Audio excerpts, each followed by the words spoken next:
আসসালামু আলাইকুম। সবাই কেমন আছেন? এই যে দেখুন এখানে আমি পালং শাক নিয়েছি। পালং শাক দিয়ে আমি আজকে রুই মাছের মাথা দিয়ে রান্না করব। কিভাবে রান্না করব সেই রেসিপিটা আমি আপনাদের সাথে শেয়ার করব। অনেকে রুই মাছের মাথাটা আসলে এমনি খেতে পারেন না, মাথা খান না, কিন্তু এভাবে শাক দিয়ে রান্না করে খেয়ে দেখবেন। আর পালং শাক দিয়ে যে এত মজা হয়। আমি চুলায় একটা প্যান বসিয়ে দিয়েছি। প্যানটা গরম হলে এখানে আমি তেল দিয়ে দেব। তেলটা আসলে শাকে একটু বেশি লাগে, এই কারণে একটু বেশি দিলাম। দিয়ে তেলটা গরম হলে এখানে আমি পেঁয়াজ কুচি করে নিয়েছি, পেঁয়াজ কুচি দিয়ে দিলাম। পেঁয়াজটা নেড়ে চেড়ে হালকা বাদামি কালার করে নেব। বাদামি কালার হয়ে আসলে এখানে আমি আদা রসুন বাটা দেব। এখানে আমি ১ চামচ আদা রসুন বাটা দিলাম। এখানে আমার একটা রুই মাছ। আর শাকে আসলে মসলাটা অল্প খাই ভালো, আর মাছের মাথাটার জন্য আমার আদা রসুন বাটাটা একদম পারফেক্ট আছে। আদা রসুন বাটাটা আমি পেঁয়াজের সাথে ভাজা হলে আমি এখানে পানি দিয়ে দেব মশলাটা কষানোর জন্য। মসলাটা যত ভালোভাবে কষাবেন তরকারির স্বাদটা কিন্তু তত বাড়বে। দিয়ে এখানে আমি লবণ দিয়ে দেব। পালং শাকে আসলে লবণটা কিন্তু অল্প দেওয়ার চেষ্টা করবেন। অতিরিক্ত বেশি হলে পালং শাকে লবণ বেশি হলে খাওয়া যায় না। এখানে আমি জিরার গুঁড়া দিলাম। সবকিছু পরিমাণ মতো দেব। এখানে আমি হলুদ গুঁড়া দিলাম। শাকে আসলে হলুদটা অল্প দিলে শাকের কালারটা সুন্দর থাকে। মরিচের গুঁড়া দিয়ে দিলাম। দিয়ে এখানে সবকিছু দিয়ে আমি মসলাটা ভালোভাবে নেড়েচেড়ে নেব। নেড়েচাড়া হলে একটা ঢাকনা দিয়ে ঢেকে দেব। মসলাটা থেকে যখন তেল বেরিয়ে আসবে তখন কিন্তু বুঝতে পারবে দেখুন আমার মসলাটা কষানো হয়ে গেছে। এ পর্যায়ে আমি আগে মাছের মাথাটা দিয়ে দিলাম। মাছের মাথাটা আমি সুন্দর করে ধুয়ে নিয়েছি।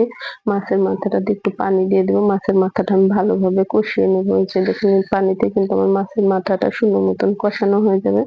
আমি একটা ঢাকনা দিয়ে ঢেকে দেব। আসলে একটু অপেক্ষা করতে হবে।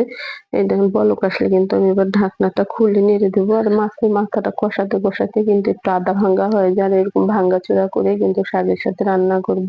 আপনারা কিন্তু অবশ্যই যারা খেয়েছেন তারা তো জানেনই, মাছের মাথাটা যখন কষানো হয়ে আসবে তখন আমি শাকগুলো এই যে দেখুন দিয়ে দিলাম। শাকটা দিয়ে আমি এভাবে নাড়তে থাকবো। আর এখানে আমি কাঁচামরিচ ফাড়াটা এই পর্যায়ে দেব। এই পর্যায়ে কাঁচামরিচ ফাড়াটা দিলে সুন্দর একটা ফ্লেভারও আসবে। শাকের সাথে এই পর্যায়ে কাঁচামরিচটা দিলে খেতেও কিন্তু অনেক মজা হবে। আমি সবসময় মসলা কষানোর পরেই কিন্তু মসলাতে এভাবে কাঁচামরিচটা দিই। কাঁচামরিচে একটা ভিটামিন সি থাকে। এই ভিটামিন সিটাও কিন্তু বজায় থাকে। দিয়ে আমি ঢাকনা দিয়ে ঢেকে দেব। একটু পর কিন্তু আমি ঢাকনাটা খুলে নেড়ে দেব। দেখুন অলরেডি শাকে থেকে কিন্তু প্রচুর পরিমাণে পানি উঠেছে।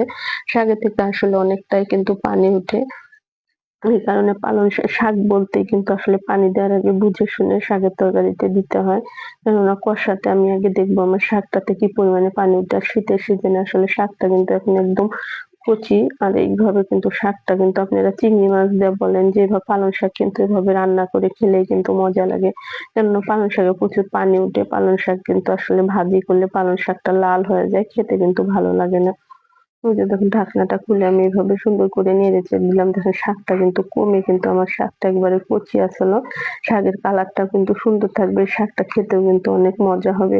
দেখুন শাকটা আমি চুলা থেকে নামিয়ে নিয়েছি। দেখতে কত সুন্দর হয়েছে। আপনারাও কিন্তু এভাবে ট্রাই করতে পারেন। আর আপনাদের কাছে যদি আমার ভিডিওটি ভালো লাগে অবশ্যই আমাকে একটা লাইক দিয়ে আমার চ্যানেলটি সাবস্ক্রাইব করে দিবেন। আমার ভিডিওতে কোনো ভুল ত্রুটি হয়ে থাকলে ক্ষমা করে দিবেন। এই যে দেখুন শাকের কালারটা কত সুন্দর হয়েছে। দেখতেও যতটা লোভনীয় লাগতেছে, খেতেও কিন্তু